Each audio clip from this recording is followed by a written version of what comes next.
Naku, eto na nga. Ang lapit-lapit na ng showing ng pelikulang Almost Us na pinagbibidahan ng magka-love team na sina JM Fiang o JM Ibarra at Fiang Smith.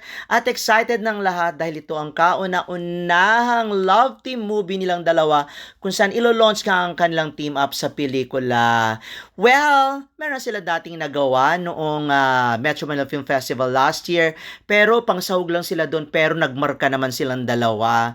At hindi nga lang sila nagkaroon ng magandang ending dahil nga nategi doon si JM, 'di ba?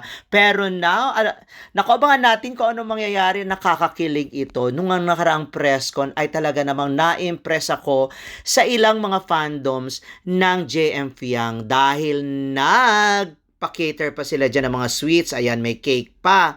'Di ba? At meron pa diyan yung mga street foods na JM Fiang din. Ako, nakalimutan ko na. At meron din yung isa na nagpa-coffee. Ayan. Yung nakarang press con yan, medyo late na tayo nag-upload. Pero syempre, kinakailangan naman natin, ayan, JM Fiang official, kinakailangan naman natin i-acknowledge din ang fandom na to na gumastos para lang magkaroon ng bahagi o participation sa big event ng kanilang ina-idol na si JM Ibarra at saka si Fiang Smith. Naku, napakasarap ng mga pagkain dyan. Talagang inihanda para sa dalawa. Kasi nga naman, ang lakas-lakas itong dalawang ito ng JM Fiang.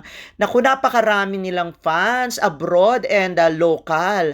At balita ko na milyon-milyon na ang views ng kanilang trailer at yan ay dinidirehe ni Dan Villegas at syempre pinagbibidahan din yan. Meron special participation pero bida rin dyan. Si Dustin Yu. O, ang sarap. Meron pa yan. Meron pa, ayan, yan ang pa-street foods na isa sa mga fandom ng JM Fiang. At nag-effort talaga sila, nandiyan sila para suportahan ang kanilang love team, ang kanilang mga idol. Nauuso yata yan ngayon ang pagpapakater ng mga fans kahit wala na si ayan. Almost Us, Project 8, ayan ay ang production na nag-produce ng pelikulang Almost Us. Ayun, JM Fiang Mafias pala, fandom ng JM Fiang. Napakaganda talaga ng setup na yan nung nakaraang press con at bago nga ako lumarga papuntang Misamis Occidental at meron pang pa-previous, pa-take away. Ayan, pupunta na tayo doon sa sinasabing coffee cart naman ng isa sa mga fandom ng JN Fiang at hindi sila nagpakabog ha. Ayun. Oh, 'di ba? Talagang dinagsa ang coffee na 'yan, coffee cart, kung saan talagang ayon, JM Fiang Main ang nag-sponsor niyan.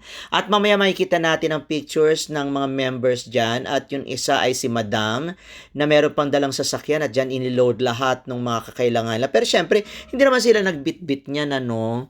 Merong kaya nga sila kumuha ng cart niyan para yung may-ari ng cart mismo ang mag-facilitate niyan. Binihisa ng bonggang-bongga ang venue na yan sa Regal Entertainment. Ayan ay sa Regal Events Place. Ang daming dumating dyan ng mga media, pinaghalong blogger at entertainment media at nakasama tayo dyan.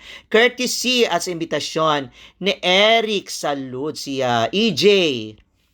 EJ, ayan, salud. Ayun, 'di ba? Si EJ yan.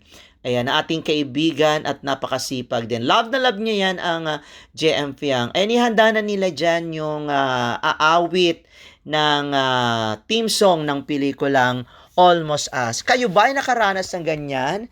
Ng ganyang eksena na almost us kayong dalawa pero hindi naman nauwi sa pagiging magkaibigan. Kumbaga nauwi naman sa talaga naman totohanan. Sana mauwi talaga, no?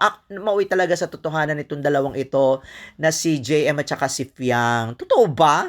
Parang feeling ko hindi naman. Parang talagang magjowa na itong dalawang ito. Siyempre hindi naman kinakailang i-reveal ng bonggang-bongga. Ano na lang ba ang aabangan sa kanila, 'di ba? Pero syempre marami pa.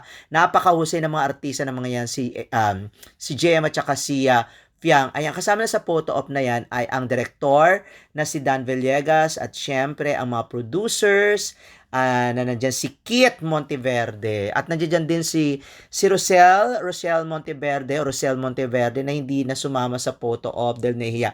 Ayan ang buong cast. Naku, abangan nyo yan na May 6 na. Napakalapit na. Napakaganda ni Fiang, ano? And good luck! Hello!